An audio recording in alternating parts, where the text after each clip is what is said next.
Tidy your space and transform your life. That's what Marie Kondo is trying to tell us on her website, KonMari.com, and on her Netflix TV series called Tidying Up, which she introduces her KonMari Method. In this speech, I'll give you a new perspective on how to declutter your home, declutter your life, and how to think twice before making a new purchase. Let me introduce to you a process that is sparking joy in people's lives, including mine, and clearing our homes and our minds of useless clutter. The KonMari Method was developed by the cutest little lady named Marie Kondo, hence the name of her method. The KonMari Method is part of her name.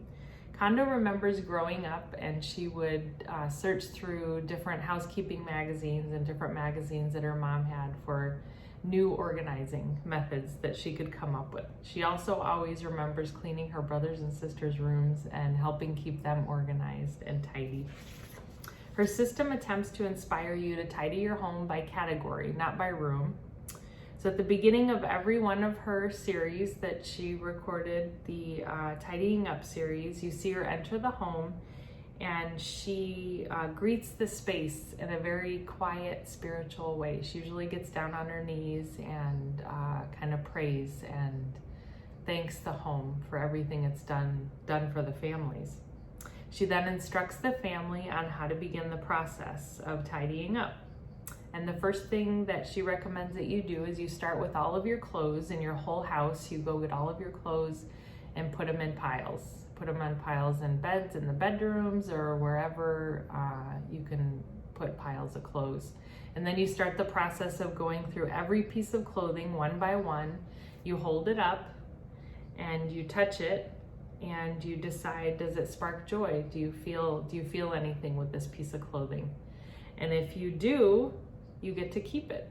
You keep the item of clothing. If you don't, you thank it for its service and for serving you graciously, and you put it in a donate pile.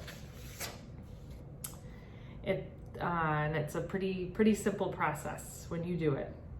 You then perform the same task in order with books, papers, what she calls kimono, which is miscellaneous items, and lastly, sentimental items. So you go through each one of those items and hold them and see if they spark joy with you, and if it means something to you, then you keep it.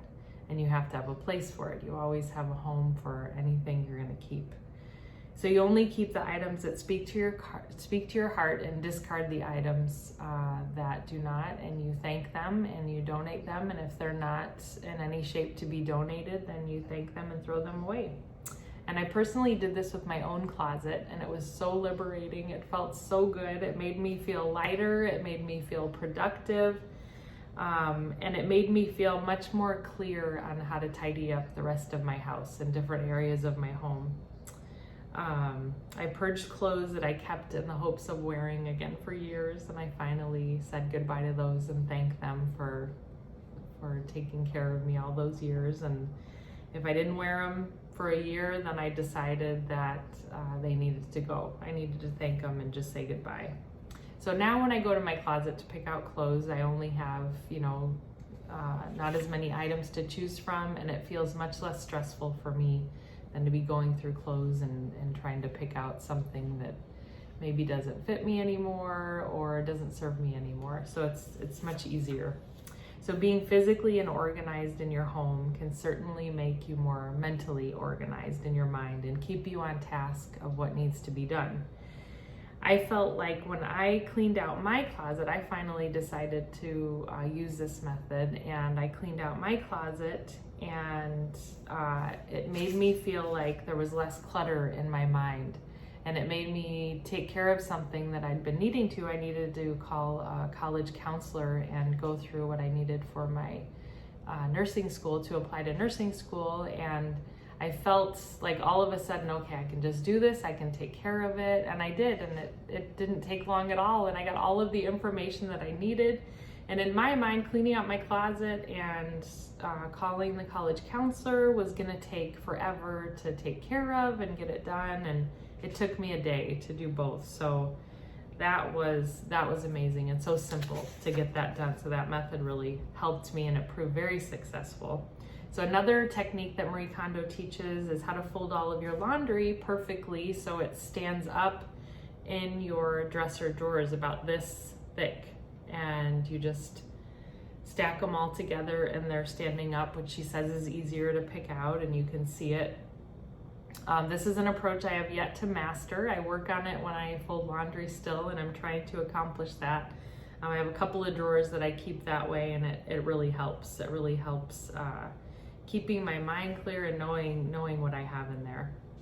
So Kondo explains in her book, The Life-Changing Magic of Tidying Up, that she wrote in 2014, that everything should have a home. So if you don't have a place for it, you need to rethink it and let it go, say goodbye to it. And that tip has really helped me in making decisions and new purchases, also in the way I put things away. If I go to Costco and there's a really cool water bottle, I have to think, do I have room for that anywhere? Do I really need it? Does it really serve a purpose, or do I already have enough water bottles? So I really have to assess things before I do it. And I noticed in my home, if things start to pile up on my kitchen counter, it's because I'm just not taking the time to put them away where they actually belong. So I'm so grateful for what this has brought to me so far in my life. The KonMari Method, it doesn't claim to solve all of our problems, but it can certainly help keep our homes in order, which in turn helps keep us more organized in our minds. And this process can become a way of life and a new approach to decluttering our lives and our minds. And by applying this method, it can only make us more efficient, organized, and open-minded, I believe. So we can ask questions before we change anything in our lives. Do we really need this? What really matters? And does it spark joy?